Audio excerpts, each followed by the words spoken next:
Nasaan kaya si Bebang? Sana wala siya para mapindot ko tong doorbell nila. Kung sino man yung pipindot sa doorbell namin, babasahin ko ng water blaster. Iyari na kayo, nakatago ako dito sa taas ng bahay namin. Walang tao, pwede na akong magpindot sa doorbell nila. Si Princess na naman, bumalik siya. Ayun, walang nakakita sa akin, walang sumasaway, pwede ako mapindot ng maraming beses. Oh no! Princess, tigilan mo yung doorbell namin, huwag kang pindot na pindot, babasahin kita. Yahoo! Hoy, Bebang, huwag mo akong basahin. Umalis ka kasi dyan, huwag mong paglaruan yung doorbell namin para hindi kita basahin. Ang damot mo naman, Bebang! Ayaw mo magpapindot sa doorbell nyo! Bakit? Kapag nasira ba yan, papalitan mo? Hindi! Bakit ko naman babayaran? Ayun pala kaya wag kang pindot ang pindot dyan, Princess! Isang pindot na lang! Makulit ka talaga, ha? Eto pang sayo!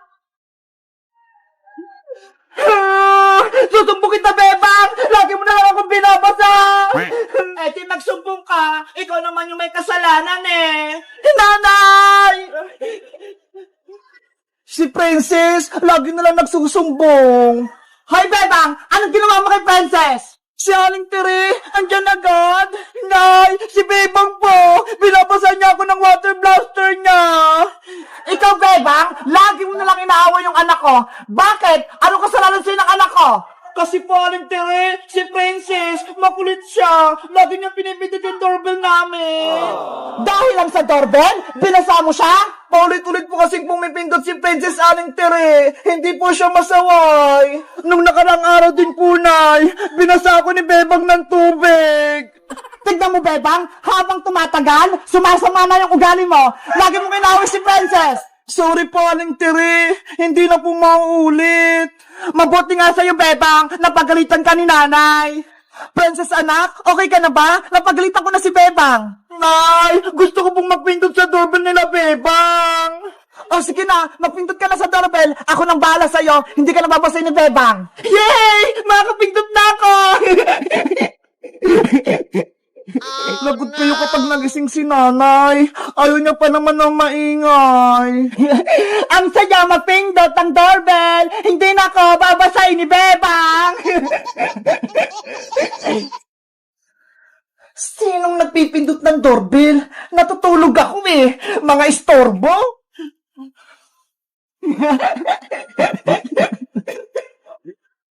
Hoy! Tigilan niyo yan! Yan kayo sa akin! Ako din! Subukan ko magpindot! Kayo pala yung pumipindot sa doorbell namin? Ang ingay-ingay nyo? Pindot kayo ng pindot? Natutulog ako! Etong sa inyo!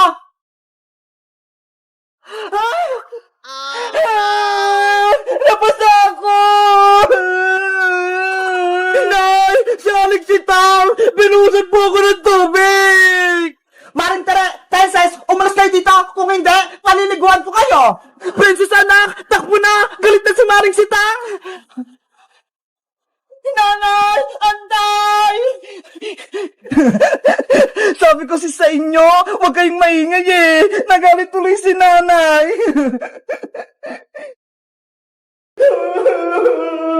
Yung bagong marshmallow! Kinain ni Princess! Bebang, tama na! Huwag ka na umiyak! Nandito na tayo sa school! Baka marinig ka pa! Kasi wala akong pagkain mamayang recess ka Naubos na! Ikaw kasi Princess, no? Ang sabi kasi ni Bebang, hati kayo sa marshmallow, pero kinain mo lahat. Bebang, sorry na! Huwag ka na umiyak! Ito bigyan kita ng piso! Palitan mo yung kinain kong marshmallow! Ano? Piso lang yung ibibigay mo, Princess? Ang haba kaya yung marshmallow kinain mo! Kaya dapat 10 pesos yung ibibigay mo! Hala! Ang mahal naman! Huwag ko na nga lang bayaran! Pambili ko na lang ito ng candy mamaya! Princess! Ikaw, Princess, pinaiyak mo pa si Bebang. Ikaw na nga may kasalanan Babayaran ko na nga, ayaw pa niya.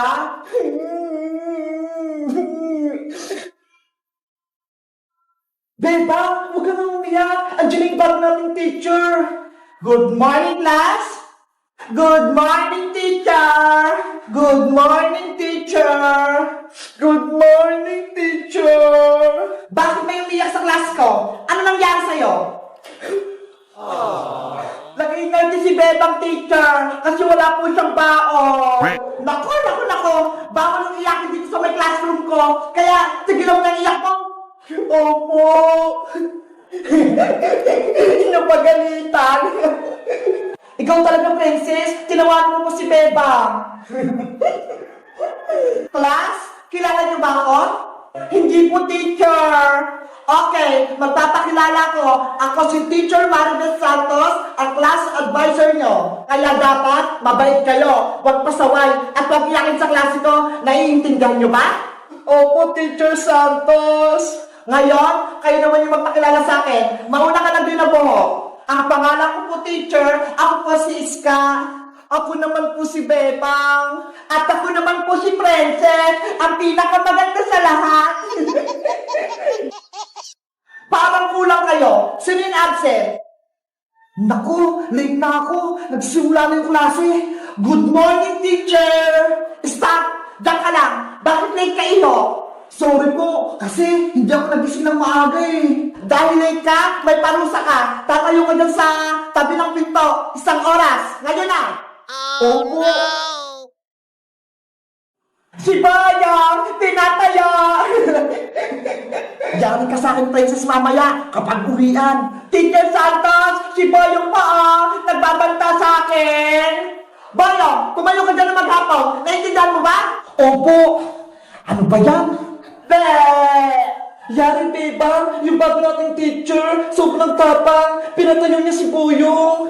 Oo nga, Iska eh. Sana hindi tayo pagalitin ni Teacher Santos. At sino naman yung maingay dyan? May narinig ako nagbubulong-bulungan.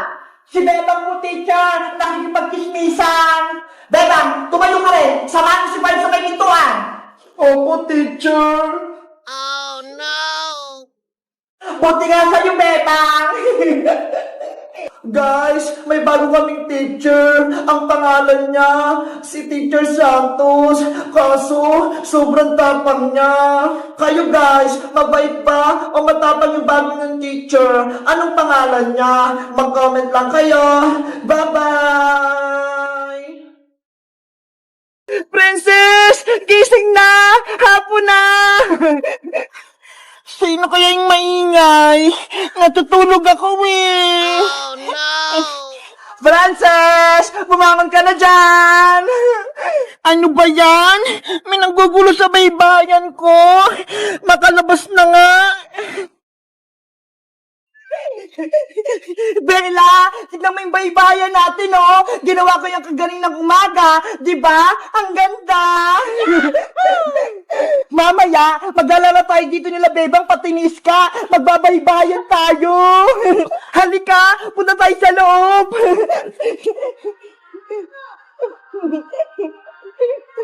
Wow! Diba? Ang lawak dito. Matutulog muna tayo habang inaantay natin si Bebang pati si Iska. Diyan ang pwesto mo. Dito naman ako. Para magkatabi tayo, isasara ko muna yung pinto para walang makapasok.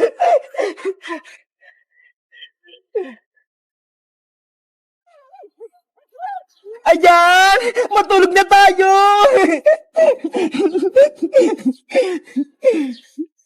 A few moments later. Bebang, antay! Iska, ilan yung score mo kanina sa exam ni Teacher Magda? Nakakuha ko ng 18/20, Bebang. 2 lang yung mali ko. Ikaw, ilan yung nakuha mo? 20/20 yung score ko. Wow! Perfect po, Bebang, yung exam. Siyempre, nag-review ako kahapon. Sabi kasi ni nanay, mag-aaral akong mabuti.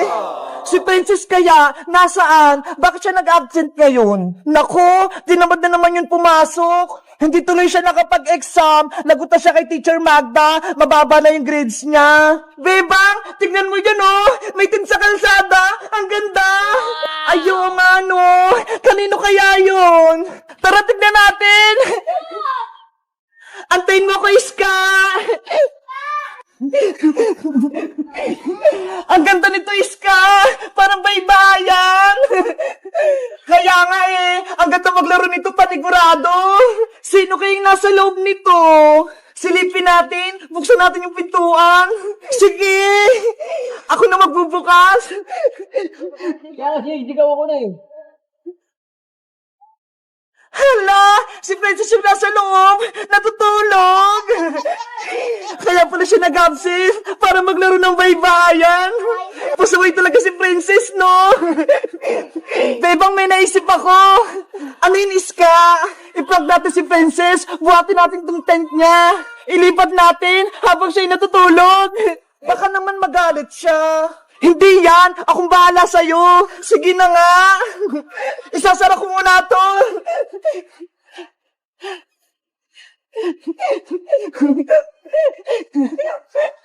Ready? Get set! Buhat! Oh no! Ang bigat naman ni Princess! Huwag kang maingay, Bebang, para hindi siya magising. Saan natin siya dadalhin, Iska? Doon, sa gilid ng kanal. Lagot talaga tayo nito kay Princess. Magagalit yun. Ayan! Dito na, Bebang! Gisingin na natin si Princess! Princess! Gising na! Hapon na! Sino kaya yung maingay? Natutulog ako eh! Frances! Bumangon ka na dyan! Ano ba yan? May nanggugulo sa baybayan ko! Makalabas na nga! Bebang, ayan na si Princess! Nalubos na ata! Ah! Ano to? Bakit nasasabot ako ng kanal? Si Princess! Muntik na mahulog! Hayos ka! Bebang! Kayo ba naglipat ang baybayan ko? It's a prank lang yun, Princess! Nagulat ka, no? Ang sama-sama nyo! Muntik ka na ako mahulog dito sa kanal! Sorry na, Princess! Binibiro ko lang namin eh! Ayaw ko na sa inyo! Hindi ko na kayo bati! Hindi ko na kayo palalaroin sa baybayan ko!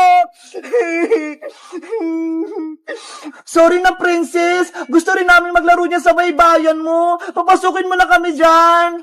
Ayoko nga! Hindi ko na kayo mga kaibigan! Sabi ko sa'yo, Iska eh! Magagalit sa atin si Princess! Ayun tuloy, nagtampo na siya! Hello guys! Magandang araw! Ako si Bebang! Si Princess, may maganda siyang tinto! Ginawa niyang baybayan! Kaso, ayaw niya kaming kalaro ni Iska kasi may kasalanan kami! Ano kayang ibibigay namin kay Princess para palaruin kami sa tent niya? Mag-comment lang kaya para sa part 3. Bye-bye!